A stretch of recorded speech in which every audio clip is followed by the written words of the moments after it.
पूर्णमिदं पूर्णात् पूर्णमुदच्यते पूर्णस्य पूर्णमादाय पूर्णमेवावशिष्यते। ओम शांति शांति शांति। शंकरं शंकराचार्यं केशवं बादरायणं सूत्रभाष्य कृतौ वन्दे भगवन्तौ पुनः पुनः। ईश्वरो गुरुरात्मेति मूर्तिभेदविभागिने व्योमवद्व्याप्तदेहाय दक्षिणामूर्तये नमः। ओम शांति शांति शांति। वेदांत के प्रकरण ग्रंथ विवेक चूड़ामणि पर हम लोग विचार कर रहे हैं। इसका श्लोक नंबर 404 तक हो गया। इसमें दिखाया गया 404 में एकात्मते परे तत्वे भेदवार्था कथम भवेत्। एकात्मक जो एक रस है परमात्मा तत्व, उसमें भेदवार्ता, भेद की बात कैसे हो सकती, भेद व्यवहार कैसे हो सकता है? क्योंकि सुषुप्ति जो सुख मात्र है वहाँ भेद नहीं, जब वहाँ पे भेद नहीं है तो बताओ उस तत्व में कहाँ से भेद रहेगा? जो कि ज्ञान होने के बाद अज्ञान मिट जाता है, उस ऐसा जो तत्व का अनुभव होता है हमारा ये स्वरूप, उसमें कहाँ से भेद रहेगा? तो बिल्कुल भेद नहीं है, ये बताए थे। अब यहाँ आ रहा है कि भाई ज्ञान के पहले जो विकल्प, ज्ञान होने पे चलो विकल्प तो हट जाएगा, लेकिन ज्ञान के पहले जिसका हमने अनुभव किया है, सत्य रूप से माना है, वह विकल्प कैसे हट पाएगा? वह विकल्प नहीं हट पाएगा। तो अब इसका समाधान कर रहे हैं कि नहीं, ज्ञान होने पे ही मालूम पड़ेगा कि तीनों कालों में वो नहीं है, है ना? तीनों कालों मिथ्या वस्तु की निवृत्ति नहीं करनी पड़ती है। मांडुक्य उपनिषद में भी आया है, प्रपंचो यदि विद्येत प्रपंचो निवर्तेत, प्रपंचो, यहाँ प्रपंचो यदि विद्येत निवर्तेत ऐसा है, प्रपंचो यदि विद्येत निवर्तेत, तब तो निवृत्त होता। माया मात्रम इदं द्वैतम अद्वैतम परमार्थतम। यदि प्रपंच वास्तव में विद्यमान होता तब तो उसकी निवृत्ति हो सकती थी। ये तो माया मात्र है, माया से दिखने वाला पदार्थ हुआ ही नहीं, तो मतलब वो निवृत्त क्या? वो भ्रांति से दिख रहा था। तो इस प्रकार से वहाँ मांडुक्य में भी प्रपंचो यदि वेद्येत निवर्तेत, निवर्त, इस तरह का श्लोक आया है। कारिका आप देख सकते हो वहाँ पे।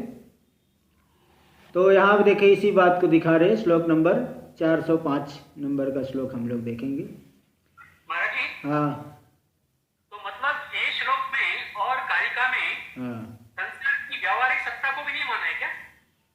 नहीं, मतलब क्या, ऐसा दो प्रकार से समाधान करते हैं। वेदांत में भी परिभाषा, वेदांत परिभाषा में भी दो प्रकार से समाधान किए हैं।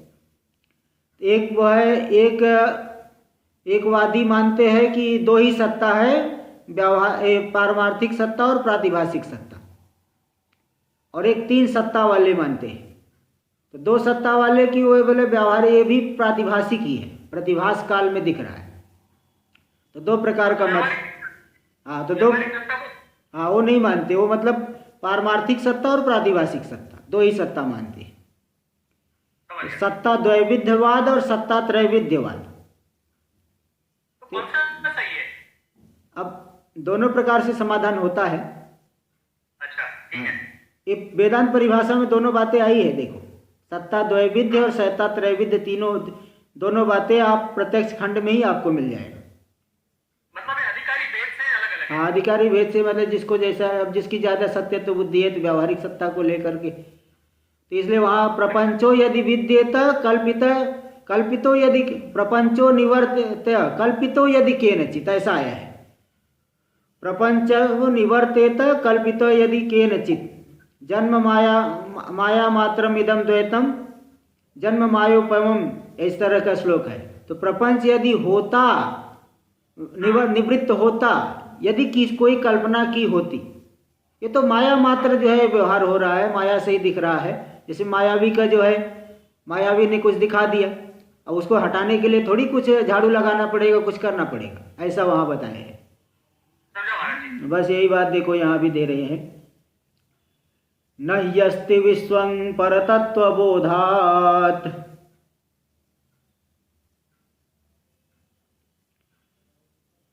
सदात्मनि ब्रह्मणि निर्विकल्पे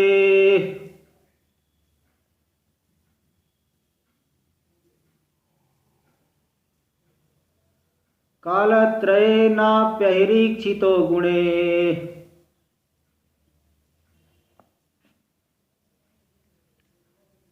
नह्यं बुबिन्दोर्मृगतृष्णिकायाम्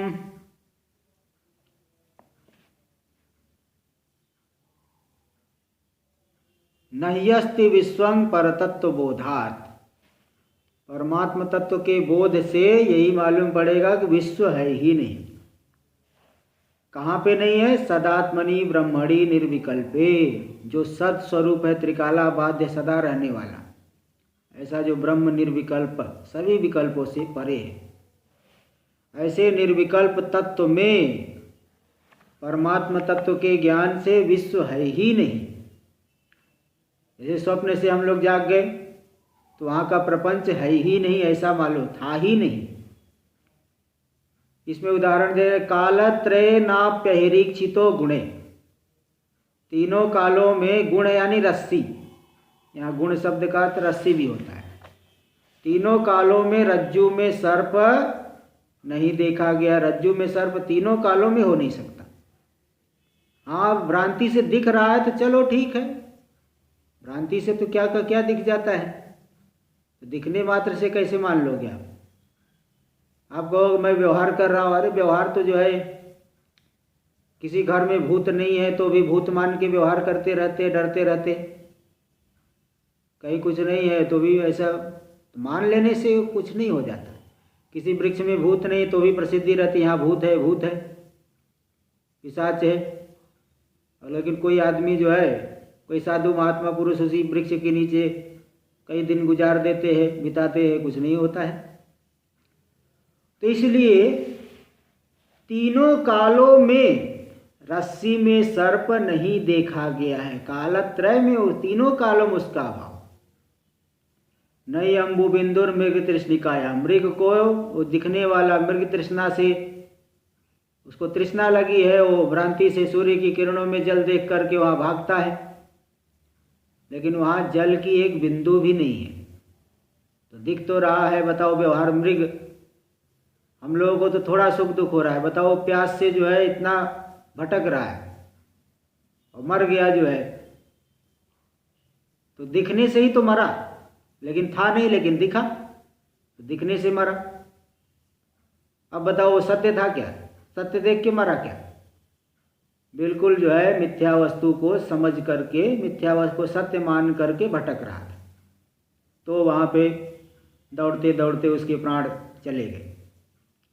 इसलिए परतत्व परमात्म तत्व का बोध होने से यही मालूम पड़ेगा कि उस सदात्मा जो त्रिकाला बाध्य तत्व है उसमें विश्व है ही नहीं। हाँ, ये बात जो है, इसलिए नहीं कि भाई ज्ञान के पहले जो विकल्प था, ज्ञान होने के बाद विकल्प तो नहीं रहेगा, ज्ञान के पहले जो विकल्प था उसकी निवृत्ति कैसे होगी? तो बस वही रस्सी में सर्प जो भ्रांति हटने के बाद, तो भ्रांति काल में जो सर्प था वो था क्या? नहीं था, अधिष्ठान से अतिरिक्त कुछ भी नहीं था। इसलिए निवृत्ति के लिए क्या प्रयत्न करना? अज्ञान हट गया, बस निवृत्ति हो गई, बाद हो गया। टीका में देखिए, सम्यक ज्ञानं ही वस्तु सिद्धि हेतु, यथार्थ ज्ञान वस्तु की सिद्धि, यानी सिद्धि का अर्थ लिख लेना निश्चय, वस्तु की सिद्धि नहीं, वस्तु तो पहले से उसका निश्चय का हेतु हो जाता है कि क्या वस्तु है। सम्यक ज्ञान वस्तु के निश्चय का हेतु बनता है। यहाँ वस्तु मतलब आत्मा ना महाराज जी? हाँ, वस्तु यानी कोई भी वस्तु, जैसे वहाँ रस्सी जो है, रस्सी का सम्यक ज्ञान हो तो रज्जु रूपी वस्तु का निश्चय हो गया। परमार्थ में जो है आत्मा का निश्चय होगा तो आत्म वस्तु का निश्चय हो गया। हाँ, तो सम्यक ज्ञानम ही वस्तु सिद्धि हेतु। पूर्वम अज्ञानात् भ्रांति आस मनस, आस भ्रांति, आस भ्रांति रास, आस आसतु आसु, लिट लकार प्रथम पुरुष एक वचन। पूर्व में अज्ञान से मन की भ्रांति थी, बस भ्रांति थी और कुछ नहीं। विचारे माड़े दीप कलिकाए माने तमैव, जैसे दीप की कलिका, दीप को हमने जला दिया तो जैसे तम नष्ट हो जाता है, अंधकार नष्ट हो जाता है। इसी प्रकार आत्मा के विचार्य माड़े, लिख विचार्य माड़े थोड़ा सा छूट गया 2 अक्षर, विचार्य माड़े, आत्मा का जब हम विचार करेंगे तो जैसे दीप को जला दिए तो तम नष्ट हो गया, इसी प्रकार आत्मा का विचार करेंगे, ज्ञान दीपक जल गया तो अज्ञानम नष्टम इति, अज्ञान भी नष्ट हो जाता है। इति सदात्मनि निर्विकल्पे ब्रह्मणि, इस तरह से जो सदात्मा है, त्रिकाला बाध्य निर्विकल्पक ब्रह्म, उसमें विश्वम नह्यस्ति, बिल्कुल नहीं है, नैवास्ति इत्यर्थ, है ही नहीं। ये पक्की बात मान लो, है ना, क्योंकि शास्त्र की बातें हैं, कोई हम अपने मन से कल्पना करके नहीं बता रहे हैं। भाई हम भी तो पहले यही सत्य ही मानते थे, लेकिन ये जैसे जैसे महापुरुषों की सन्निधि में आते हैं कि हाँ वास्तव में धोखे वाली बात है, कहाँ तक सत्य मान के व्यवहार करेंगे। शरीर आदि कितना बदल जाता है, कितना क्या हो जाता है, नष्ट हो जाता है एक दिन, कब तक इसको सत्य मान करके व्यवहार करूं। इसलिए एक अद्वितीय आत्मा ही मुमुक्षु का शरण है, उसी का ही सदा विचार करें, तभी जो है आत्यंतिक रूप से दुखी की निवृत्ति हो पाएगी। नहीं तो व्यवहार में तो दुख ही मिलेगा, चाहे कितना भी सावधान होके करे। इसलिए सदात्मनि निर्विकल्पे ब्रह्मणि विश्वम नह्यस्ति नैवास्ति, है ही नहीं, है ही नहीं, नैवास्ति। तत्र मानम, इसमें किस प्रमाण से, कैसे हमें ये मालूम पड़ेगा? परतत्व बोधात, परमात्म तत्व के ज्ञान से ये जो है हमें पूरी तरह से निश्चय हो जाएगा। परतत्व बोधात का मतलब इसका ही, पर इस शब्द का अर्थ करें, परस्य ब्रह्मणा यत् तत्वम, पर है ब्रह्म परमात्मा, उसका जो तत्व है वास्तविक स्वरूप, देखो निष्प्रपंचत्व रूप याथात्म्यम, प्रपंच का संबंध नहीं हो, बिल्कुल संबंध नहीं होना, ऐसा जो यथार्थ स्वरूप, यही है तत्व। बोले कहाँ दिख रहा है? बोले श्रुति बोधितम, श्रुतियों में, शास्त्रों के, श्रुतियों के द्वारा बोधित है। नेह नास्ति किंचन अस्थूलम अनणु अहरस्वम अदीर्घम, ये जो श्रुतियाँ है उनके द्वारा इस यथार्थ स्वरूप का बोध कराया जा रहा है। तो उस पर तत्व का, परमात्मा के यथार्थ स्वरूप के बोधात यानी अनुभवात, उसका जब अनुभव हो जाएगा तब यही मालूम पड़ेगा कि विश्व है ही नहीं। नहीं यथा प्रमाणम अनुभवानंतरम संशय विपर्ययादिकम, प्रमाण से जब हम अनुभव कर लेंगे तो संशय विपर्य होता नहीं है। प्रमाण से यथा प्रमाण, ठीक प्रमाण, प्रमाण मतलब जो यथार्थ ज्ञान का जो करण है, भ्रांति के करण नहीं। आँख खराब है तो 2 चंद्रमा दिखेगा, उसको थोड़ी प्रमाण कहते, वो तो अप्रमाण हो गया। आँख खराब होने से जो 2 चंद्रमा दिखा उसको प्रमाण, वहाँ पे चक्षु को प्रमाण नहीं कहो, तो दुष्ट इंद्रिय, दोष से विशिष्ट इंद्रिय है। जो जिसकी आँख ठीक है उसको एक ही दिखेगा। तो नहीं यथा प्रमाणम अनुभवानंतरम, प्रमाण ठीक ठीक प्रमाण से जब हमने अनुभव कर लिया तो नहीं संशय विपर्यादिकम, तब तो संशय भी नहीं रहेगा, विपर्य भी नहीं रहेगा, असंभावना ये सब भी नहीं रहेगा, कुछ भी नहीं रहा, वो सब नष्ट हो गया, तत्व का निश्चय हो जाता है। अतः विश्वम नैवास्ति, इसलिए विश्व है ही नहीं जब यथार्थ ज्ञान होगा तब। अधिष्ठान में हम निष्ठ हो जाएंगे तो। अभी तो जगत में निष्ठ है, संसार में निष्ठ है, इसलिए सत्य मालूम पड़ रहा है। जहाँ निष्ठा बढ़ाओ उसके यथार्थ स्वरूप का ज्ञान होगा। तत्र दृष्टांतम, इसमें दृष्टांत दे रहे ही यतः, क्योंकि कालत्रय गुणे रज्ज्वाम अहि सर्प नेक्षित। तीनों कालों में गुण यानी रस्सी, रज्ज्वाम दो ज, एक ज नहीं, दो होना चाहिए। तीनों कालों में रस्सी में अहि सर्प नेक्षित, नहीं देखा गया है। अधिष्ठान का ज्ञान हो गया तो ये नहीं कहते कि अब सर्प नहीं है, बल्कि कहते नायम सर्प, सर्प है ही नहीं है, तीनों कालों में नहीं। ऐसा नहीं कहते कि पहले था अब नहीं है। स्वप्न का दिखने वाला संसार उस समय था अब नहीं है, बोले नहीं, था ही नहीं, वो केवल दिख रहा था। माया से दिखने वाले पदार्थ, जादूगर माया से दिखा रहा है, ऐसा थोड़ी कि वहाँ पे वो हो करके दिख रहा है। बाद में कहेंगे वह देखिए उसने ऐसे जादू से दिखाया, माया से दिखाया, यानी था नहीं। तो यही तीनों कालों में सर्प जो है नहीं देखा गया रस्सी में। मृग तृष्णिकायाम यानी मरुमरीचिकासु, मरुमरीचिका मरुभूमि में जो मृग को तृष्णा से दिखने वाले जल को कहते हैं मृग तृष्णा, मृग तृष्णिका। मरुभूमि में जो मरीचिका सूर्य की किरणें, उसमें दिखने वाला जो अब बिंदु रपीन, वहाँ बिल्कुल भी वो नहीं है जैसे। तद्वत् ठीक उसी प्रकार पूर्वम अज्ञानाद भ्रांत्या प्रतिपन्नम अपि वस्तु, पूर्व में अज्ञान से जो भ्रांति होगी, विपरीत ज्ञान हो गया, स्वरूप में आवरण पड़ा तो विपरीत ज्ञान हो गया, भ्रांति हो गई। उससे जो प्रतिपन्न ज्ञात हुई वस्तु मिथ्या वस्तु, न सदिति भाव, वह सत नहीं है। क्योंकि सत होता तो उसका कभी अभाव नहीं हो सकता है। ना भावो विद्यते सतः, गीता में भगवान ने कहा ना सतो विद्यते भावो, ना भावो विद्यते सतः, उभयोरपि दृष्टान्तस् त्वनयोस्तत्वदर्शी भी। तत्वज्ञानियों ने इन दो बातों का निर्णय कर लिया है। क्या निर्णय किया कि ना सतो विद्यते भाव, जो असत पदार्थ है उसकी कभी सत्ता नहीं होती। मिथ्या वस्तु हो जाए ऐसा नहीं होता है। और ना भाव विद्यते सत, और जो सत वस्तु उसका भाव नहीं होता है।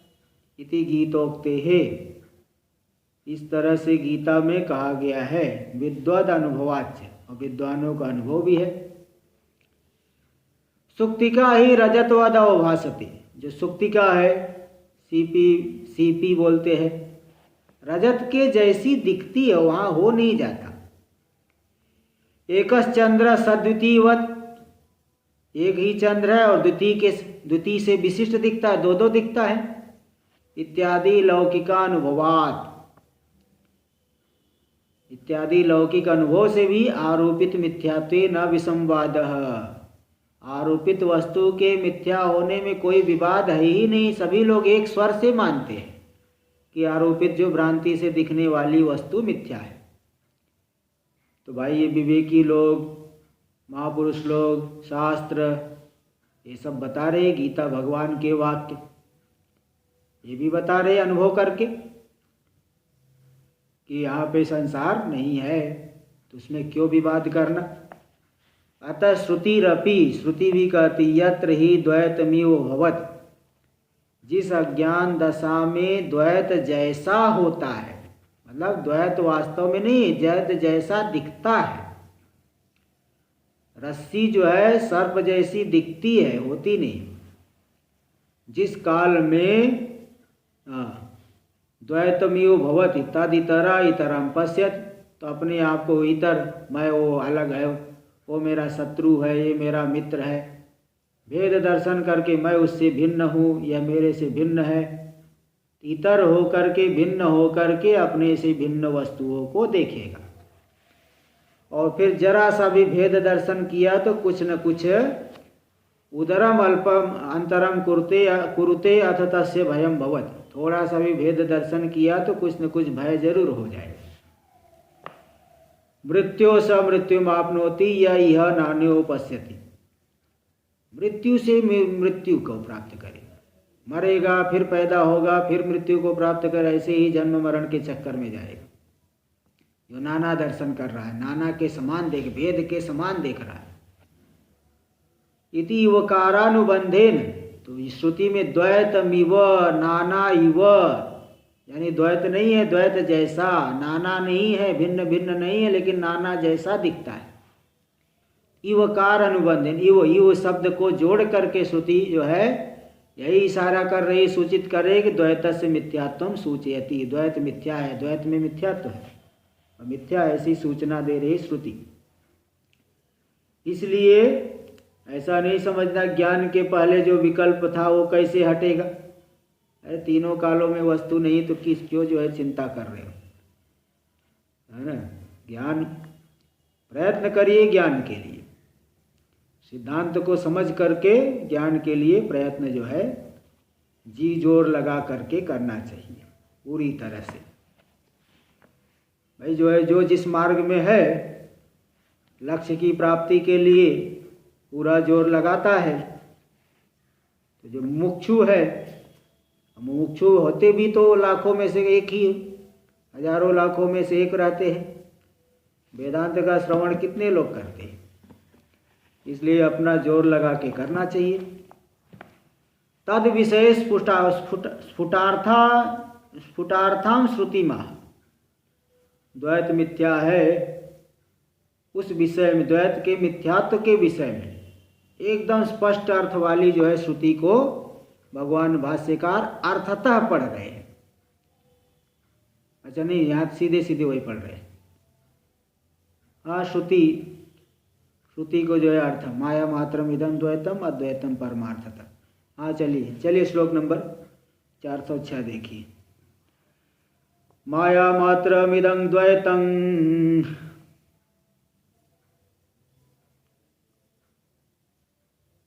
अद्वैतं परमार्थतः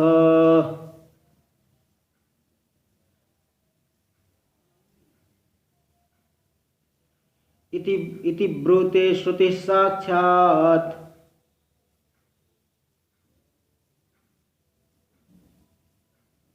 सुषुप्तावनुभूयते।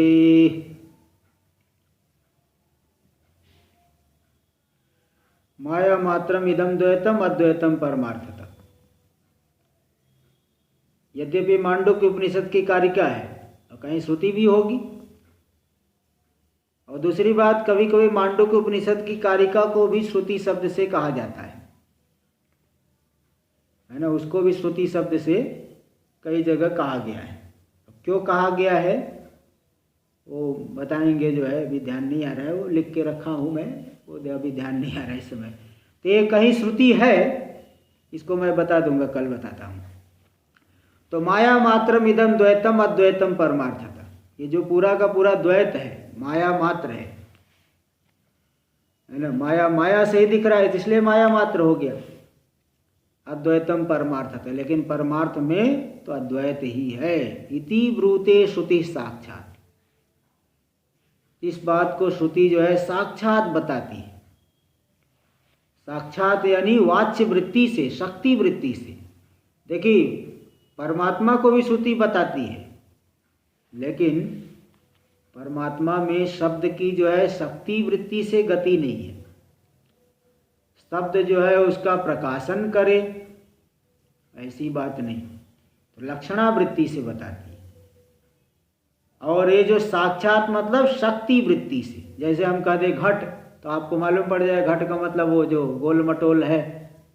मनुष्य कहते हैं, मनुष्य की आकृति आपके दिमाग में आ गई, ये शक्ति वृत्ति से बोध हो रहा है। और कई चीजें लक्षणावृत्ति से बोध होगी। गंगा में झोपड़ी है तो लक्षणा, जो प्रवाह को नहीं ले तीर लिया जाएगा, ये लक्षणावृत्ति।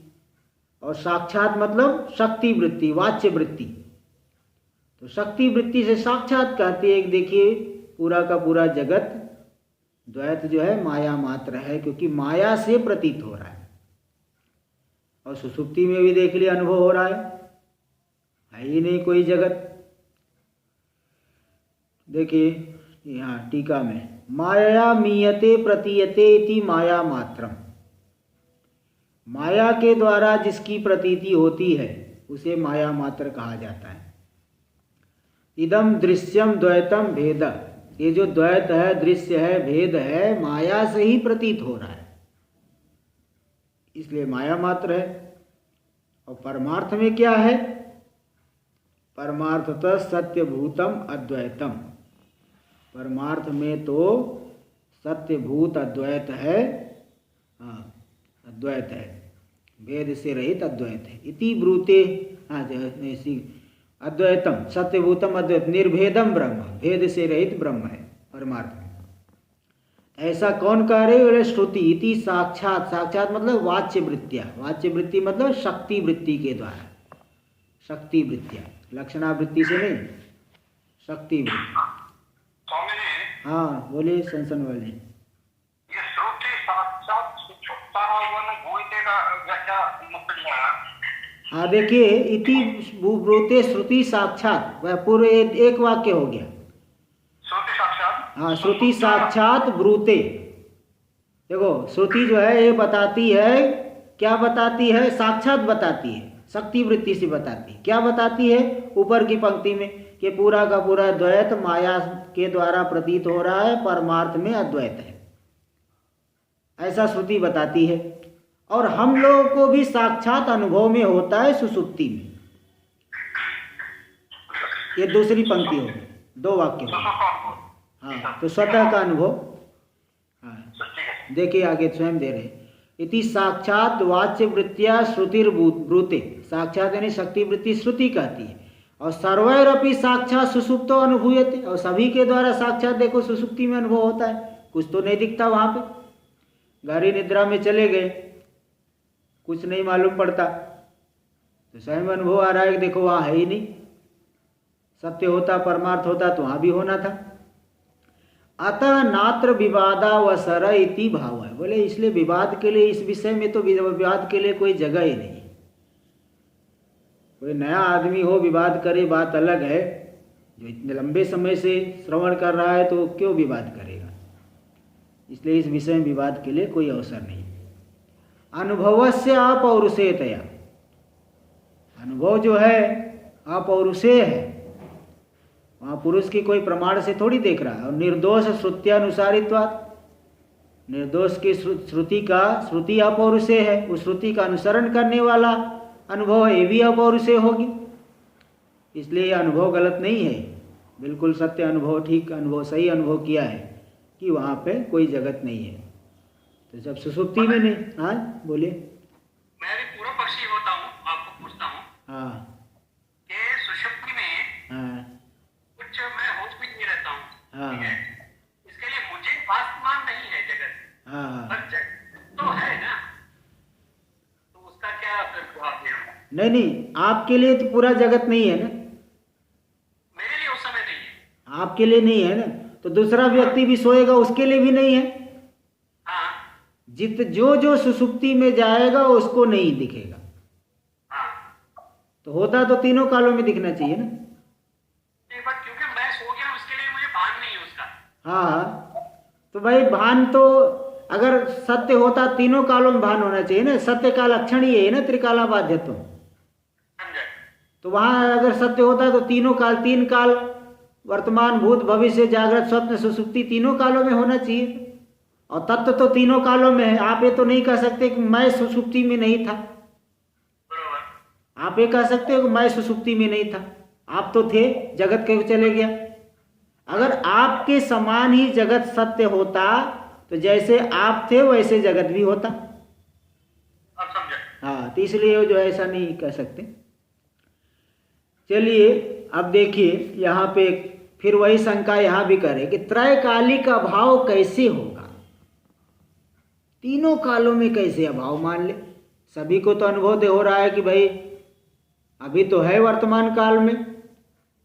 जैसे कोई वस्तु पूर्व में नहीं थी, अभी भी नहीं है, आगे भी नहीं है, तो उसको कहा जाता है तीनों कालों में नहीं है। जैसे आकाश कुसुम, गगन कुसुम, यह न तो पहले था, न अभी है, न आगे होगा। खरगोश की सींग न तो पहले था, न अभी है, न आगे होगा। तो तीनों कालों में तो अभाव तो इनका मालूम पड़ रहा है। जगत तो देखिए पहले नहीं था, चलो ठीक है मान लेते हैं प्रलय काल में नहीं होगा, अभी दिख रहा है, आगे जो है नहीं रहेगा, ये भी मान लेते हैं। ज्ञान होने के बाद अथवा फिर से प्रलय होगा तो नहीं होगा, लेकिन अभी तो दिख रहा है, तो फिर त्रैकालिक अभाव कैसे माने? तो बस यही बात बता रहे इसका। 407 नंबर श्लोक देखिए, इसी बात को दिखा रहे। अनन्यत्वमधिष्ठान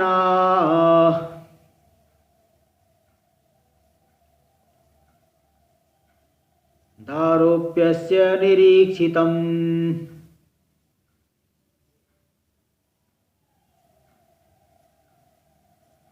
पंडितैरज्जु सर्पादौ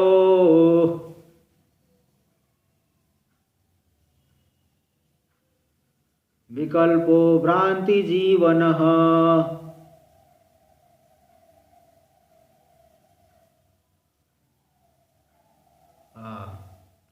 देखिए दिखा दी। अनन्यत्वम अधिष्ठानात् आरोप्यस्य निरीक्षितम्, आरोप्यस्य अधिष्ठानात् अनन्यत्वम निरीक्षितम्। जो आरोपित वस्तु होती है वह अधिष्ठान से उसका अनन्यत्व मतलब अभेद। अधिष्ठान मतलब जहाँ भ्रांति हो दिख रही है, जहाँ भ्रांति हो रही है उसको कहते हैं अधिष्ठान। एक होता है आधार, एक होता है अधिष्ठान। आधार मतलब जैसे टेबल के ऊपर पुस्तक रखी है तो पुस्तक का आधार हो गया टेबल, पुस्तक अलग है वो अलग है, टेबल अलग हो गया। लेकिन अधिष्ठान मतलब जहाँ पे भ्रांति से वस्तु दिख रही है, जैसे रस्सी में सर्प, तो रस्सी हो गई अधिष्ठान, सर्प हो गया अध्यस्त, आरोप्य है ना, आरोपित पदार्थ। तो जो आरोप्य मतलब जो अध्यस्त है, तो वह उसका अधिष्ठान से अभेद देखा गया है। कहाँ देखा गया है? रज्जु सर्प आदि दृष्टांतों में। किसने देखा है? पंडित ही, पंडितों ने, जो विवेक कुशल है उन्होंने देखा है कि जो भ्रांति से दिखने वाली वस्तु है अधिष्ठान से अलग नहीं होती। तो विकल्पो फिर दिखता क्यों है? तो भ्रांति जीवन, भ्रांत्या जीवनम यस्य, भ्रांति से उसकी प्रतीति होती है विकल्प की, भ्रांति से उसका जीवन है, यानी भ्रांति से उसकी प्रतीति होती है। इसलिए कोई भी विकल्प है वह भ्रांति से दिख रहा है। तो विवर्त इसीलिए है ना, विवर्त मतलब वस्तु में कोई परिवर्तन नहीं होके दिखना।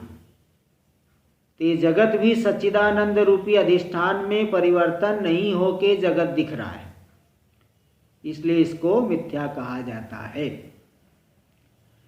तो इसलिए तो विवर्त है ना, विवर्त, जगत परमात्मा का विवर्त है, इसलिए भी आरोपित है, इसलिए वास्तव में नहीं होकर के दिख रहा है, इसलिए त्रैकालिक अभाव है, तीनों कालों में अभाव है। देखिए टीका में कैवल्योपनिषद का मंत्र दिखा, सुषुप्ति काले सकले विलीने तमो विभूत सुखरूपमेति।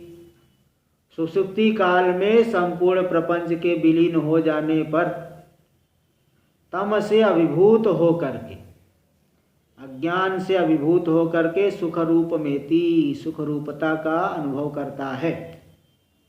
इति कैवल्योपनिषदि, कैवल्योपनिषद में क्या दिखा है? तमोभिभूत इति शब्देन, जो जीव है तम से अभिभूत होकर के, ऐसा कहा गया। इस शब्द के द्वारा तमसा स्थिति मृति, श्रुति, श्रुति कहती वहाँ अज्ञान है, अज्ञान की स्थिति, अज्ञान खत्म हो गया, अज्ञान नष्ट हो गया, ऐसा नहीं, क्योंकि फिर तो आगे जगत नहीं दिखेगा। इति चेत, अज्ञान तो है, सकल विलीन कैसे हो गया? मतलब वहाँ तो वो अज्ञान तो रह गया, इति चेत तस्य तत्र कल्पितत्वात्। तो बोले देखो वो जो अज्ञान है वह भी तत्व में कल्पित है, परमात्मा में कल्पित है।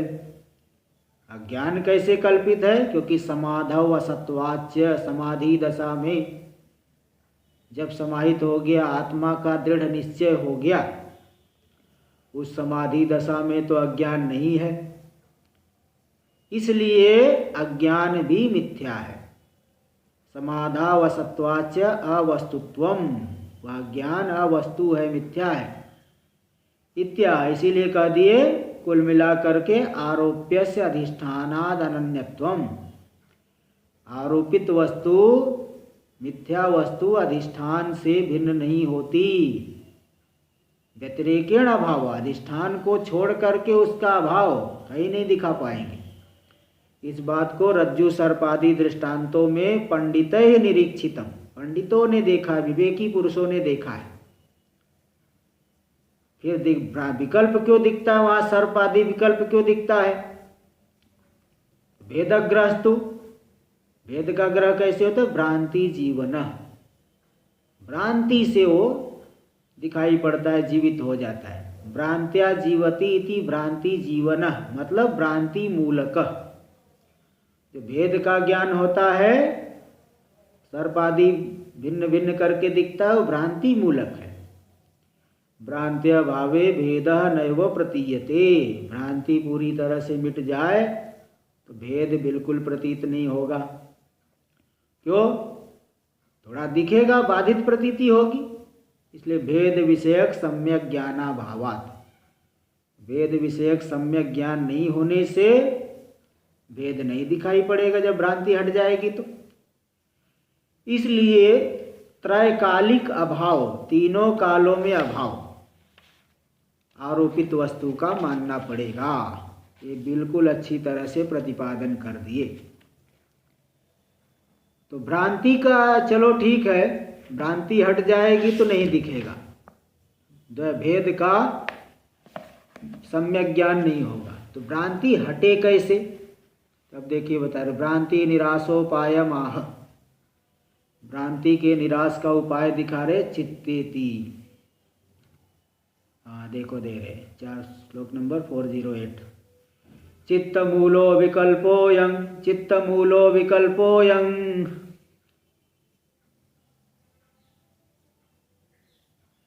चित्ताभावे न कश्चन,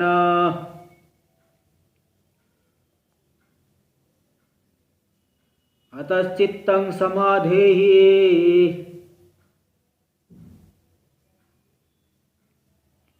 प्रत्यग रूपे परात्मनि। चित्त मूलो विकल्पोयम, जितना भी विकल्प दिख रहा है, भेद दिख रहा है, कल्पना से वस्तु दिख रही है, वह चित्त मूलक है, अशुद्ध बहिर्मुख मन मूलक है।